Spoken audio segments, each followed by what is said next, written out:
Everyone, आज हम discuss करने वाले हैं समास के बारे में। एक दूसरे से संबंध रखने वाले दो या दो से अधिक शब्दों का मेल समास कहलाता है। समास द्वारा बना हुआ शब्द समस्त पद कहलाता है।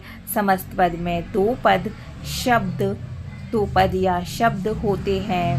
पहला पद पूर्व पद कहलाता है तथा दूसरा पद उत्तर पद कहलाता है। समस्त पद उपसर्ग या प्रत्यय जोड़कर भी बनते हैं। समस्त पद के पदों को अलग करना समास विग्रह कहलाता है। अब हम चर्चा करने जा रहे हैं समास के भेद के बारे में। समास की मुख्यतः 6 भेद होते हैं। अव्ययी भाव समास, तत्पुरुष समास, कर्मधारय समास, द्वंद्व समास, द्विगु समास एवं बहुव्रीहि समास। आइए चर्चा करेंगे इनके बारे में विस्तार पूर्वक। सबसे पहले हम जानेंगे अव्ययी भाव समास के बारे में। जिस समस्त पद में पहला या पूर्व पद प्राय उपसर्ग तथा प्रधान होता है, समस्त अव्यय का काम करता है तथा विग्रह करने पर उत्तर पद पहले आता है। यदि पूर्व पद अव्यय या उपसर्ग न हो, संज्ञा हो, तो दूसरा पद उत्तर पद भी संज्ञा होना चाहिए। उदाहरण के लिए समस्त पद है यथा समय। इसका विग्रह कुछ इस प्रकार है, समय के अनुसार। समस्त पद है यथा शक्ति। इसका विग्रह है शक्ति के अनुसार। अब हम जानेंगे तत्पुरुष समास के बारे में। तत्पुरुष समास में समस्त पद या उत्तर पद प्रधान होता है। समस्त पद का विग्रह करने पर कर्ता कारक और संबोधन कारक को छोड़कर अन्य कारक चिन्ह आते हैं। कभी कभी समस्त पद के बीच योजक चिन्ह लगा हो सकता है। आइए अब हम चर्चा करेंगे समस्त पद के बारे में। पुस्तकालय, इसका विग्रह है पुस्तक के लिए आलय, पुस्तकालय। उसी प्रकार समस्त पद है कार्य कुशल। इसका विग्रह है कार्य में कुशल। अब हम चर्चा करेंगे कर्मधारय समास के बारे में। कर्मधारय समास में पूर्व पद गुणवाचक विशेषण होता है तथा उत्तर पद संज्ञा या विशेष्य।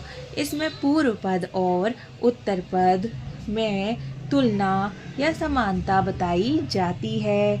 विग्रह करने पर दोनों पदों का अर्थ विग्रह हुए अर्थ के समान है। उदाहरण के लिए समस्त पद है परमानंद।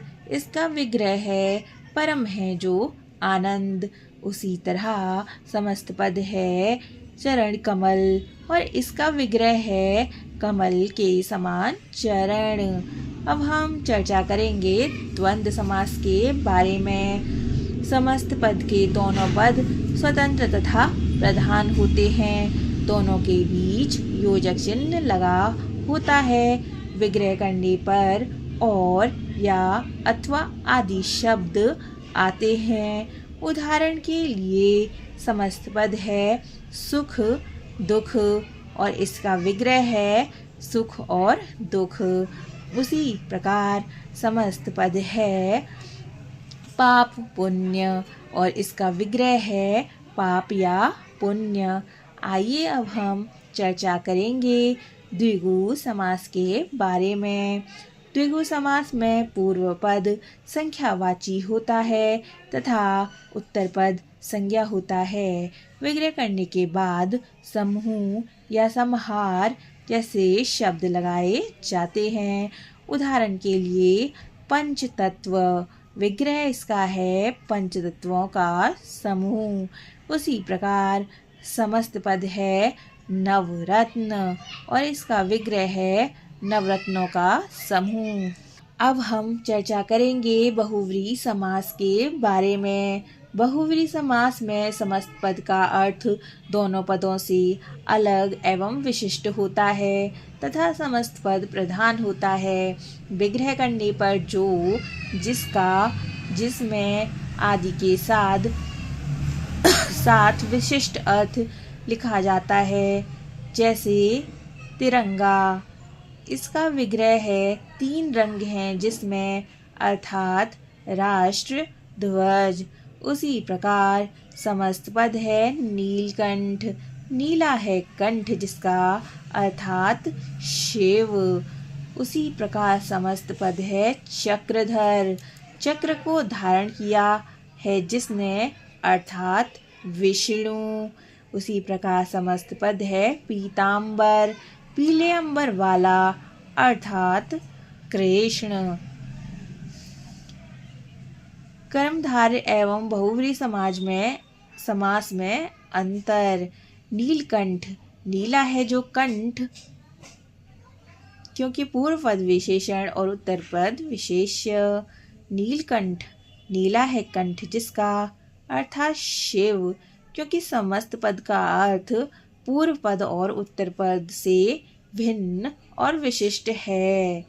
उसी प्रकार नवरात्रि, नव रात्रियों का समूह पूर्व पद संख्यावाचक होने के कारण नवरात्रि, नवरात्रियों का समूह है जो दुर्गा पूजा के 9 दिन। बहुव्रीहि समास, क्योंकि समस्त पद का अर्थ समान अर्थ से विशिष्ट है। तो आपने जाना संधि और समास समान भी है और असमान भी। संधि का अर्थ है मेल। समास में भी 2 शब्दों का मेल होता है। संधि में 2 शब्दों के 2 वर्णों का मेल होता है और इनमें परिवर्तन या विकार होना आवश्यक है। समास में 2 शब्दों का मेल होता है। कभी कभी संधि और समास के समान उदाहरण देखे जा सकते हैं, अर्थात संधि युक्त शब्द समस्त पद में भी प्रयुक्त हो सकते हैं। यथा जमा अवसर, यथा अवसर, अवसर के अनुसार। यथा अवसर, यह समास है।